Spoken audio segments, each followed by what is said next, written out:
Hello, my name is Raymond Monzon, and I'm a Supervisory Supply Chain Security Specialist with U.S. Customs and Border Protection's CTPAT program.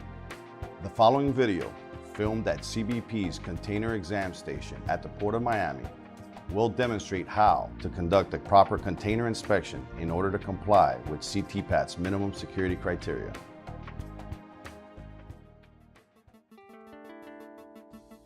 The CTPAT minimum security criteria requires certified partners to have written procedures for the inspection process of instruments of international traffic. Prior to loading, stuffing, or packing, all conveyances and empty instruments of international traffic must undergo a CTPAT approved inspection to ensure their structures have not been modified. Inspections must be systematic and must be conducted at conveyance storage yards. Where feasible, inspections must be conducted upon entering and departing the storage yard and at the point of loading. Depending on the company's business model, additional inspections such as an 8-point refrigerated container and the 17-point tractor and trailer inspection should be implemented. In this video, we will demonstrate a 7-point container inspection, which must be conducted on all empty containers prior to loading. The 7 inspection points are the outside of the container and undercarriage, outside and inside doors, including the reliability of the door's locking mechanisms, the right wall, the front wall, the left side, the ceiling and roof, and the inside floor. It is important to remember that the inspection of all conveyances and empty instruments of international traffic must be documented and recorded on a comprehensive security checklist. Inspection and safety equipment should be used when conducting these inspections. Inspection equipment that can be used may include a flashlight, a mirror, a rubber mallet, a broomstick, and a rangefinder. Some of the safety equipment that should be used is protective eyewear, hard hats, gloves, and a safety vest. Upon arrival at the facility, a cursory inspection of the outside and undercarriage of the container should be conducted. The undercarriage support beams should be visible and clear of parasitic attachments or solid plates that cover the beams.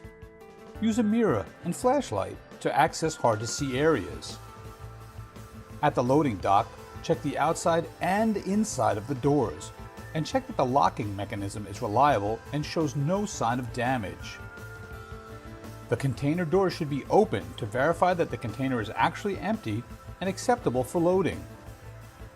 Look for loose bolts and hasps on the locking mechanisms, as well as non-factory rivets on the inside of the doors. Rust or any discoloration of these items can be a telltale sign that someone may have tampered with the container. If the aforementioned is detected or the container locking mechanism does not secure the door correctly, reject the container and have the service provider replace it with one that is secure. Now, a systematic inspection inside the container should be conducted. Starting on the right wall, tap the wall with a rubber mallet. Listen and feel the vibration the wall makes. If the sound changes to a hard thump and there is no vibration, you should investigate the area further. Remember to verify the location of the ventilation holes, as the holes should be at specific distances from the front wall, doors, and ceiling of the container. If the distance is less than the standard measurements of the container, it can be an indication of a false wall or ceiling. Now continue to the front wall of the container. Using the same technique, tap the front wall with the rubber mallet, listening and feeling the vibrations it produces. Again, if the sound changes, investigate further. Remember to check the blocks on the right and left side of the wall. Tap the blocks with the rubber mallet to confirm that they are the original blocks and they have not been tampered with in any way. With the mallet, continue on to the left side of the container. And once again, if the mallet produces a hard thump, fully investigate that area of the wall. During the systematic inspection, visually verify the condition of the ceiling. A ladder or a stationary mirror can be used to visually inspect the roof of the container. A broomstick could also be used to tap the inside ceiling. Once again, use the mallet and listen for anomalies. Finally, visually inspect the floor of the container. Look for any fresh repairs or weld marks. The floor of the container should be screwed down and should be level throughout. There should never be a need to take a big step to get inside a container. You can use a broomstick to tap the inside floor, and as before with the mallet, if the sound changes, investigate.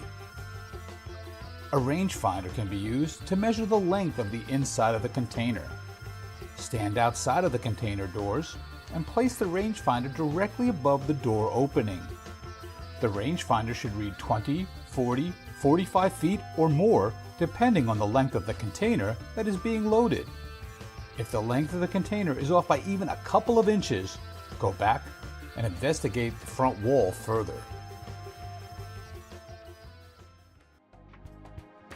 CTPAT certified partners should incorporate the inspection techniques demonstrated in this video throughout the company supply chain. The container inspection video should also be used to train security personnel and company employees that conduct these inspections. Remember to immediately report security breaches to CBP, CTPAT, and the company's assigned supply chain security specialists. Thank you for watching this video, and thank you for being a trusted partner in CTPAT, your supply chain's strongest link.